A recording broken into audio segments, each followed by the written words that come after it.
मित्रों, कल हाथरस जनपद के सिकंदराबाद तहसील के गांव में एक दुखद और दर्दनाक घटना अपराह्न में घटित हुई।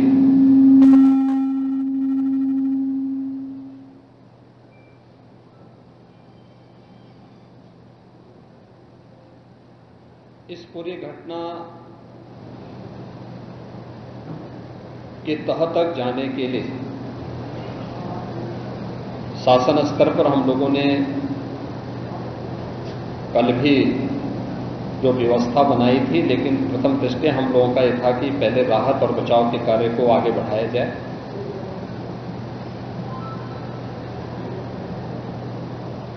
इस पूरी जो अभी हादसा है, इस हादसे में 121 श्रद्धालुओं की मृत्यु हुई, जो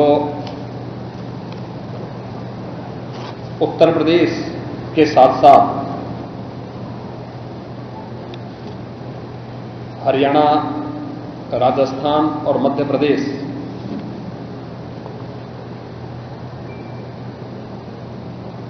से भी जुड़े हुए थे। उत्तर प्रदेश में हाथरस, बदायूं, कासगंज, अलीगढ़, एटा, ललितपुर, शाहजहांपुर, आगरा, फिरोजाबाद, गौतम बुद्ध नगर, मथुरा, औरैया, बुलंदशहर, पीलीभीत, संभल और लखीमपुर खीरी, इन 16 जनपदों के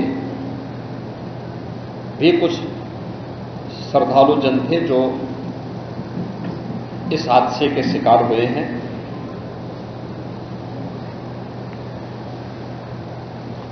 एक 121 में से 6 मृतक ऐसे थे जो अन्य राज्यों से थे, जिनमें ग्वालियर मध्य प्रदेश से 1 थे, हरियाणा से 4 थे और राजस्थान से 1 थे।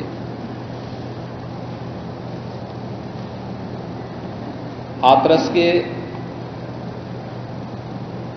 जिला हॉस्पिटल में मैंने जो घायल हैं,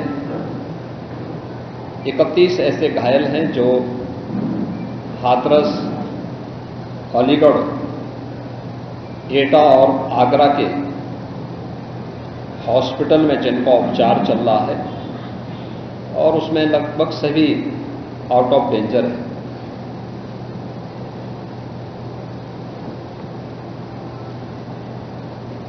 हादसे के बारे में जो वहां के चश्मदीद हैं, जो इस घटना के शिकार हुए थे, गंभीर रूप से घायल हो गए थे, उनमें से ज्यादातर जो लोग हैं जिनसे आज मैंने बातचीत भी किया है,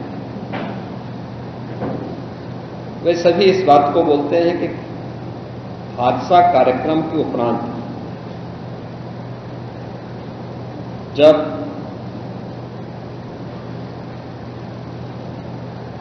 इस कार्यक्रम में जो सज्जन वहां पर अपना उपदेश देने के लिए आए थे, उनका कार्यक्रम या उनकी कथा संपन्न हुई, तो कथावाचक के मंच से उतरने के बाद जीटी रोड में जैसे ही उनका काफिला आया था, तो उन्हें छूने के लिए जब महिलाओं का एक दल उधर बढ़ा, तो उनके पीछे पीछे भीड़ गई और इसी के बाद वे एक दूसरे के ऊपर चढ़ते गए। सेवादार भी लोगों को धक्का देते रहे, जिसके कारण दोनों ओर, जीटी रोड के दोनों ओर और जीटी रोड के अंदर भी ये सब हादसा वहां पर होता हुआ दिखाई दिया। इसका सबसे दुखद पहलू यह था कि इस प्रकार के आयोजन में जो सेवादार प्रशासन को अंदर घुसने नहीं देते, दुर्घटना होने के तत्काल बाद या दुर्घटना के दौरान प्रारंभिक रूप में इन्होंने पहले वहां पर इस मामले को दबाने का प्रयास किया, लेकिन जब उन्हें प्रशासन ने हॉस्पिटल ले जाने की कार्रवाई प्रारंभ की तो इनमें ज्यादातर सेवादार वहां से भाग गए। इस पूरी घटनाक्रम के लिए हम लोगों ने एडीजी आगरा की अध्यक्षता में एक एसआईटी गठित की है, जिसने अपनी प्रारंभिक रिपोर्ट दी है और इस घटना की तह में जाने के लिए उनसे कहा गया है। बहुत सारे ऐसे पहलू हैं जिन पर जांच होनी बहुत आवश्यक है। अब तक प्रथम दृष्टया जो थी हमारी कार्रवाई ये थी कि राहत और बचाव के कार्य को आगे बढ़ाने के बाद आयोजकों को पूछताछ के लिए बुलाना, घटना के बारे में, हादसे के कारणों के बारे में उनसे भी पूछताछ करना और फिर घटना की लापरवाही और जिम्मेदारों की जवाबदेही भी इसके लिए तय करना, जिसके लिए पहले से ही एफआईआर यहां पे दर्ज हो चुकी है। इसके लिए कार्रवाई आगे बढ़ रही है। हम लोग इस बात को किसी भी प्रकार से डिनाई नहीं कर सकते कि इस प्रकार की घटना केवल एक हादसा नहीं होता है। अगर हादसा भी है तो उसके पीछे कौन जिम्मेदार है, और अगर वह घटना घटित हुई है तो इसके पीछे हादसा नहीं तो साजिश किसकी है, कौन इसके पीछे है। इन सभी पहलुओं को लेकर के राज्य सरकार ने तय किया है कि हम इसका एक जुडिशियल इंक्वायरी भी करवाएंगे और जुडिशियल इंक्वायरी हाईकोर्ट के एक रिटायर्ड जज की अध्यक्षता में होगी, जिसमें प्रशासन और पुलिस के भी रिटायर्ड सीनियर अधिकारियों को रख करके इस पूरी घटना की तह में जाकर के जो भी इसके लिए दोषी होगा उन्हें इसकी सजा देना और इस प्रकार की घटना की पुनरावृत्ति न हो, इनके बारे में एक सुझाव और एक एसओपी उनके माध्यम से बनाई जा सके, जिसे आगे इस प्रकार के किसी भी बड़े आयोजन में लागू किया जा सके। यह हम लोग सुनिश्चित करेंगे और मैंने यहां पर भी हाथरस में भी और सिकंदराबाद के घटनास्थल का मैंने दौरा किया, यद्यपि वहां काफी बारिश थी और वहां जाकर के मैंने एक बार उसको देखने का प्रयास किया है। यद्यपि प्रशासन ने पहले से इसके मैप भी बना के तैयार किए थे और भेजे भी थे, लेकिन हादसे के कारणों की प्रारंभिक व्यवस्था देखी जा सके इसको देखने के लिए वहां पर मैं स्वयं गया था और हमारे देखने के लिए वहां पर मैं स्वयं गया था और हमारे 3 मंत्री यहां पर कल से ही कैंप कर रहे थे। मुख्य सचिव और पुलिस महानिदेशक भी यहां पर कल से ही कैंप कर रहे हैं। सीनियर अधिकारीगण भी यहां पर पुलिस और प्रशासन के अधिकारीगण यहां पहले से ही कैंप करते हुए इस पूरी घटना के लिए जिम्मेदारों की जवाबदेही तय करने की भी दिशा में आगे कार्रवाई की जा रही है, जिसमें कुछ विशेष दल बनाए गए हैं जिनमें अलग अलग जनपदों में उनकी कार्रवाई अब प्रारंभ होगी और प्रारंभिक जांच के बाद आगे की कार्रवाई को हम लोग आगे बढ़ाने का कार्य करेंगे। यह यहां की घटना के बारे में था और जुडिशियल इंक्वायरी के बारे में आज ही इसके नोटिफिकेशन शासन के द्वारा भी जारी हो जाएगी। महाराज जी बाबा के खिलाफ कार्रवाई होगी। बाबा को नामजद नहीं किया गया है।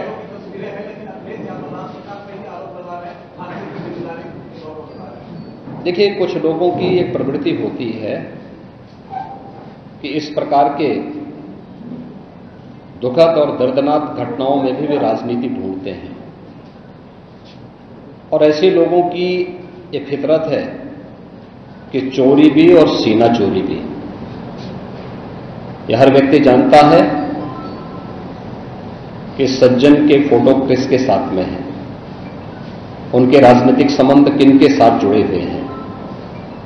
तो स्वाभाविक रूप से आप लोगों ने इस बात को देखा होगा कि पिछले दिनों रैलियों के दौरान इस प्रकार की भगदड़ कहां मचती थी और कौन इसके पीछे थे, और मुझे लगता है उसकी तह में जाना आवश्यक है। जो लोग निर्दोष लोगों के जीवन के साथ खिलवाड़ करते हैं, और उनकी जवाबदेही भी इसके साथ तय होगी।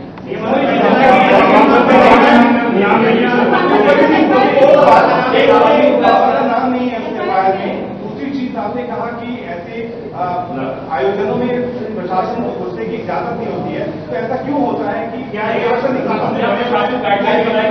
भविष्य में ऐसी चीजें ना हो? देखिए,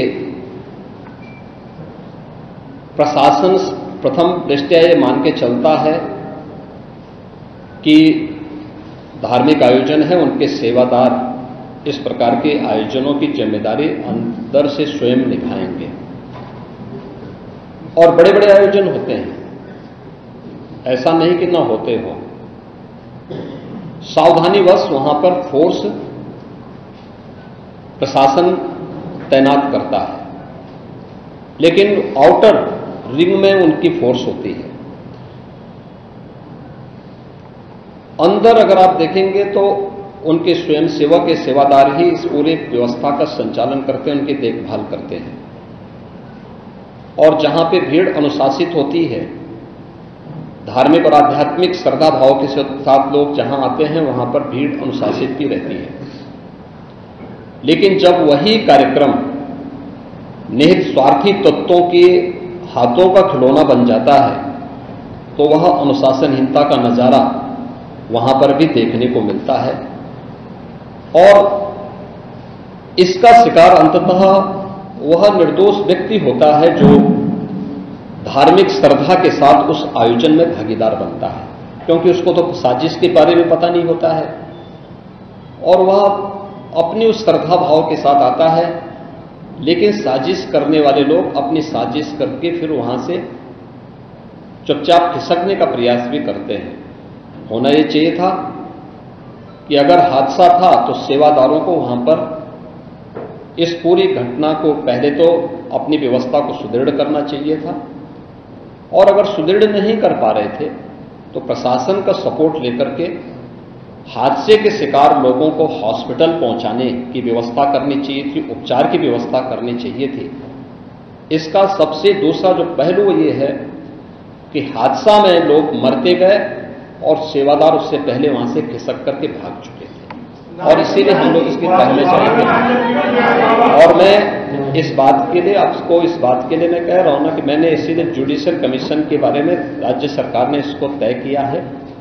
हम इसके तहत निष्कर्ष पर आएंगे, और इस प्रकार के बड़े बड़े आयोजन हम लोग करते रहे हैं, लेकिन कहीं भी कोई इस प्रकार की चीजें नहीं आई हैं। और मुझे लगता है हम लोगों ने इस प्रकार के बड़े बड़े आयोजन हमेशा किए हैं, कुंभ जैसे बड़े आयोजन किए हैं, बड़े बड़े कार्यक्रम होते रहे हैं। लेकिन इसीलिए मैंने कहा कि इसकी तह में जाना आवश्यक है कि आखिर इसके पीछे कौन लोग इसके लिए जिम्मेदार हैं। दूसरा, राज्य सरकार ने और केंद्र सरकार ने, देखिए कि एफआईआर एप्लीकेशन परमिशन के लिए जिन लोगों ने दी थी, प्रथम दृष्टया पहले एफआईआर उनके खिलाफ होती है, और इसके बाद फिर उसका दायरा बढ़ता है। ये सभी अन्य लोगों के दायरे में आएंगे, जो भी इसके लिए जिम्मेदार होंगे वो इसमें आएंगे। केंद्र और राज्य सरकार ने आर्थिक सहायता की भी घोषणा की है। जो निर्दोष लोग इस पूरे हादसे के शिकार हुए हैं, उनके जो नाबालिग बच्चे हैं, जो स्कूल में पढ़ने वाले बच्चे हैं, उनको हम उत्तर प्रदेश मुख्यमंत्री बाल सेवा योजना के अंतर्गत उन बच्चों की पढ़ाई की व्यवस्था हम लोग राज्य सरकार से करवाएंगे। उन्हें जिस भी स्कूल में पढ़ रहे होंगे, जिन भी संस्थाओं में पढ़ रहे होंगे, या उनके स्कॉलरशिप आदि की व्यवस्था के लिए भी राज्य सरकार ने तय किया है। और प्रत्येक मृतक के परिवारजन को भी केंद्र और राज्य सरकार मिलकर के 4 लाख रुपए की सहायता और गंभीर रूप से घायल व्यक्ति को 1 लाख रुपए की सहायता दे रही है। धन्यवाद।